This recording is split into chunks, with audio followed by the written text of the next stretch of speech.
Greetings, YouTube. The doctor is in. Dr. Urias Papers here, coming at you with another commentary on Dungeons and Dragons. And today on the Doctor Spell Prognosis, we are talking about the spell Protection from Energy. We're giving this spell a solid B. But first, don't forget to hit that subscribe button. If you like this video, hit the like button. And if you have any questions or comments, please leave a question or comment. This is a solid spell. It is usable in combat.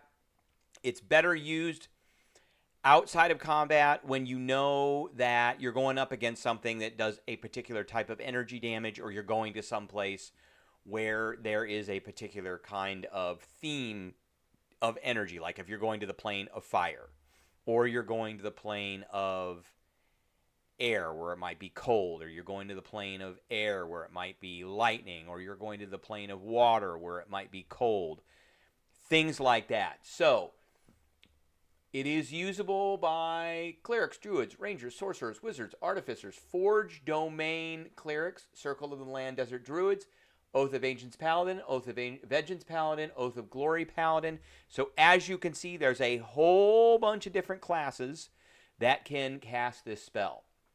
It is a third level spell, one action, touch, verbal, and somatic. It lasts for an hour and is concentration.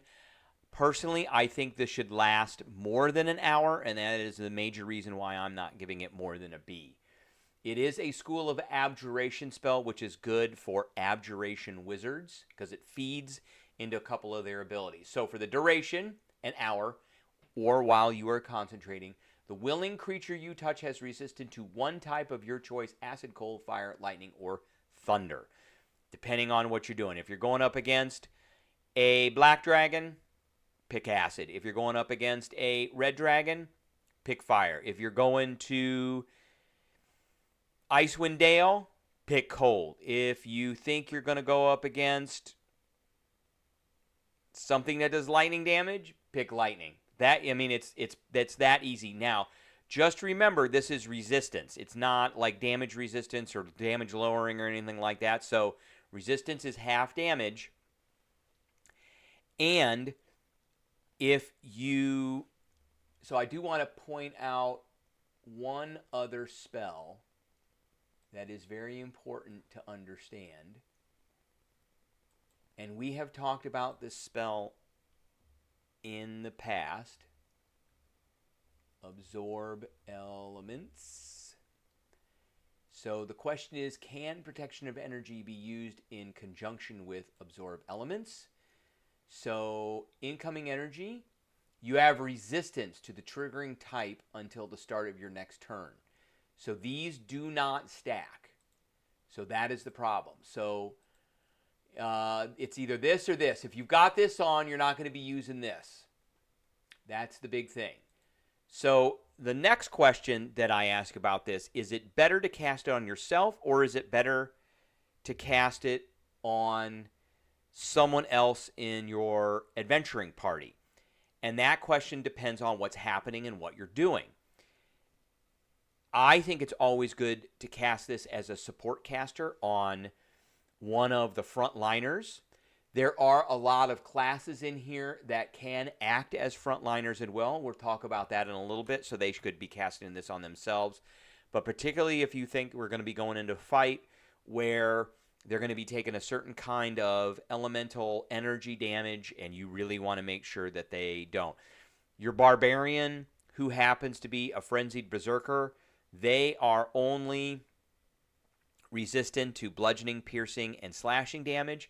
You could slap this on them if they need to be resistant to fire damage too, because you're going up against a red dragon. That kind of thing.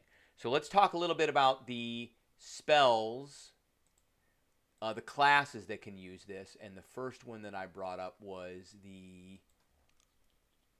I believe it was, not this. There it is. It was the Abjuration Wizard. So remember, you get Arcane Ward, and whenever you cast an Abjuration spell, and Protection from Energy is a third level Abjuration spell, whenever you cast an Abjuration spell a fourth level or higher, the ward regains a number of hit points. So its hit points are twice your wizard level plus your intelligence modifier. So at this level, you're going to be 5th level, so it'll be probably 14. And if it's taken any damage, then you can heal it, essentially, or add to it, or regain hit points equal to twice the level of the spell. So when you cast this spell, you regain 6 points to your ward. And remember, you can also use your ward on somebody else. So there is that. This spell does feed into that power. Now, clerics of the Forge domain are one of the few clerics that could be frontline attackers or tanks. So it's good for them to have a resistance. And guess what? At 6th level, they already gain resistance to fire permanently. So you could cast protection from energy on yourself, or you could have somebody else cast it on you to give you protection from something else if you think you're going to be taking a dual type of damage. For paladins, there is the Oath of Agents, which get the aura of warding.